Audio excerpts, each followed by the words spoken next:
want to go there to be a forecaster because they pay you in sunshine and it's just so perfect. But very little people know, unless they're actually living there, how crazy San Diego could be, from the fog, which can totally influence and impact your day, all the way down to the insane record-breaking snow that has come from the atmospheric rivers. So to give people a little perspective, when you're going out on assignment, you're not just taking your sunglasses. It really is everything, a smorgasbord of weather.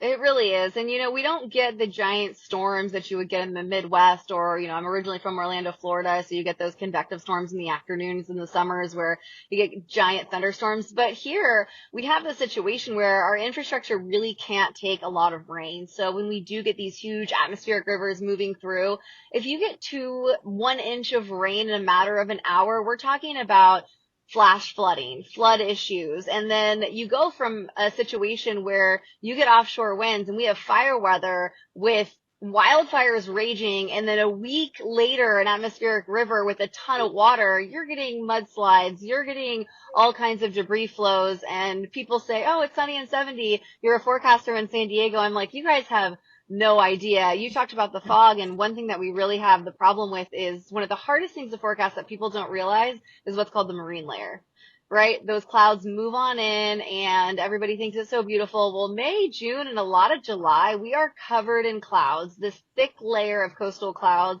People pay a lot of money to not see the sun for a lot of time, and it's really hard to forecast when those are going to move out throughout the day. That's actually one of the hardest things to forecast in the whole country.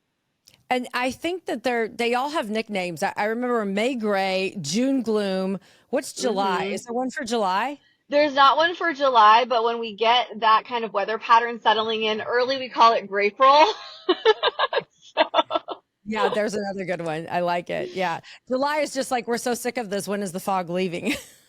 Yes. Well, a lot of us, you end up getting seasonal depression in the spring because if you don't go inland, you literally just sit in this just kind of gray haze. It almost feels like Seattle at some point in San Diego. And so you'll have years that it's worse than others, but I will literally raise my hand and tell my family, like, we're going to Palm Springs for the weekend because I cannot deal with this anymore.